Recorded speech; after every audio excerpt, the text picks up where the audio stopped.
राधेश्याम नामक युवक था। स्वभाव का बड़ा ही शांत एवं सुविचारों वाला व्यक्ति था। उसका छोटा सा परिवार था जिसमें उसके माता पिता, पत्नी एवं 2 बच्चे थे। सभी से वो बेहद प्यार करता था। इसके अलावा वो कृष्ण भक्त था और सभी पर दया भाव रखता था। जरूरतमंद की सेवा करता था, किसी को दुहक नहीं देता था। उसके इन्हीं गुणों के कारण श्री कृष्ण उससे बहुत प्रसन्न थे और सदैव उसके साथ रहते थे। और राधेश्याम अपने कृष्ण को देख भी सकता था और बातें भी करता था। इसके बावजूद उसने कभी ईश्वर से कुछ नहीं मांगा। वो बहुत खुश रहता था क्योंकि ईश्वर हमेशा उसके साथ रहते थे, उसे मार्गदर्शन देते थे। राधेश्याम भी कृष्ण को अपने मित्र की तरह ही पुकारता था और उनसे अपने विचारों को बांटता था। एक दिन राधेश्याम के पिता की तबीयत अचानक खराब हो गई। उन्हें अस्पताल में भर्ती किया गया। उसने सभी डॉक्टर्स के हाथ जोड़े, अपने पिता को बचाने की मिन्नतें की, लेकिन सभी ने उससे कहा कि वो ज्यादा उम्मीद नहीं दे सकते और सभी ने उसे भगवान पर भरोसा रखने को कहा। तभी राधेश्याम को कृष्ण का ख्याल आया और उसने अपने कृष्ण को पुकारा। कृष्ण दौड़े चले आए। राधेश्याम ने कहा, मित्र, तुम तो भगवान हो, मेरे पिता को बचा लो। कृष्ण ने कहा, मित्र, ये मेरे हाथों में नहीं है। अगर मृत्यु का समय होगा तो होना तय है। इस पर राधेश्याम नाराज हो गया और कृष्ण से लड़ने लगा। गुस्से में उन्हें कोसने लगा। भगवान ने भी उसे बहुत समझाया पर उसने एक ना सुनी। तब भगवान कृष्ण ने उससे कहा, मित्र, मैं तुम्हारी मदद कर सकता हूँ, लेकिन इसके लिए तुम्हें एक कार्य करना होगा। राधेश्याम ने तुरंत पूछा, कैसा कार्य?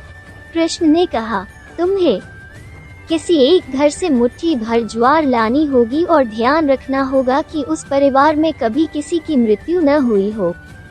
राधेश्याम झट से हाँ बोलकर तलाश में निकल गया। उसने कई दरवाजे खटखटाए। हर घर में ज्वार तो होती, लेकिन ऐसा कोई नहीं होता जिनके परिवार में किसी की मृत्यु ना हुई हो। किसी का पिता, किसी का दादा, किसी का भाई, माँ, काकी या बहन। 2 दिन तक भटकने के बाद भी राधेश्याम को ऐसा एक भी घर नहीं मिला। तब उसे इस बात का एहसास हुआ कि मृत्यु एक अटल सत्य है। इसका सामना सभी को करना होता है, इससे कोई नहीं भाग सकता। और वो अपने व्यवहार के लिए कृष्ण से क्षमा मांगता है और निर्णय लेता है जब तक उसके पिता जीवित हैं उनकी सेवा करेगा। थोड़े दिनों बाद राधेश्याम के पिता स्वर्ग सिधार जाते हैं। उसे दुहक तो होता है, लेकिन ईश्वर की दी उस सीख के कारण उसका मन शांत रहता है। दोस्तों, इसी प्रकार हम सभी को इस सच को स्वीकार करना चाहिए कि मृत्यु एक अटल सत्य है, उसे नकारना मूर्खता है। दुहक होता है, लेकिन उसमें फंस जाना गलत। केवल आप ही उस दुहक से पीड़ित नहीं है, अपितु संपूर्ण मानव जाति उस दुहक से सामना करती ही है। ऐसे सच को स्वीकार कर आगे बढ़ना ही जीवन है। कई बार हम अपने किसी खास के चले जाने से इतने बेबस हो जाते हैं कि सामने खड़ा जीवन और उससे जुड़े लोग हमें दिखाई ही नहीं पड़ते। ऐसे अंधकार से निकलना मुश्किल हो जाता है। जो मनुष्य मृत्यु के सत्य को स्वीकार कर लेता है, उसका जीवन भार विहीन हो जाता है और उसे कभी कोई कष्ट तोड़ नहीं सकता। वो जीवन के हर क्षेत्र में आगे बढ़ता जाता है।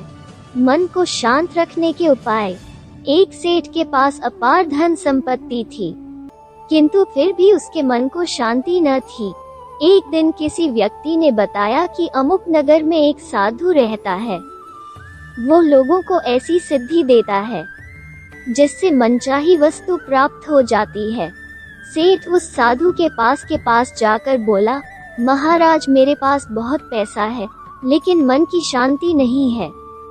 साधु ने कहा कि बेटा, जैसा मैं करूं उसे चुपचाप देखते रहना, इससे तुम्हें मन में शांति करने की युक्ति मिल जाएगी।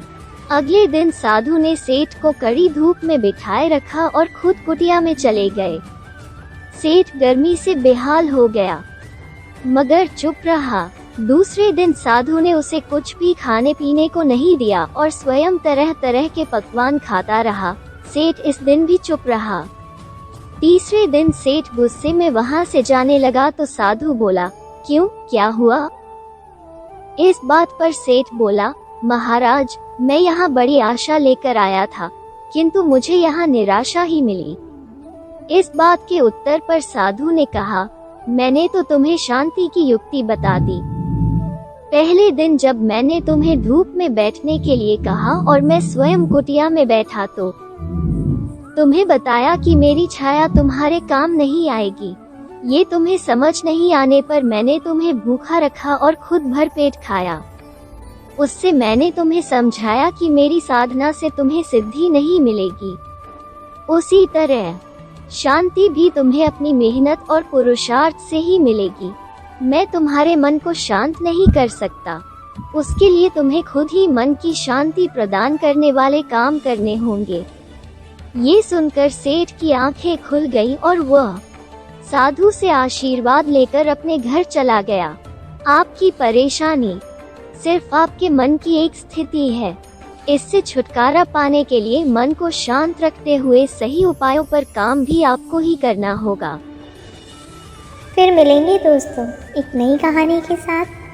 तब तक के लिए हंसते रहें, मुस्कुराते रहें, अपना ख्याल रखें और इसी तरह हमारे साथ जुड़े रहें। धन्यवाद। अगर आपको ये कहानी अच्छी लगी और इससे कुछ सीख मिली तो चैनल को सब्सक्राइब ज़रूर करें। आपका एक सब्सक्राइब हमें इसी तरह से नई नई कहानियाँ आपके लिए लाने के लिए प्रेरित करता है।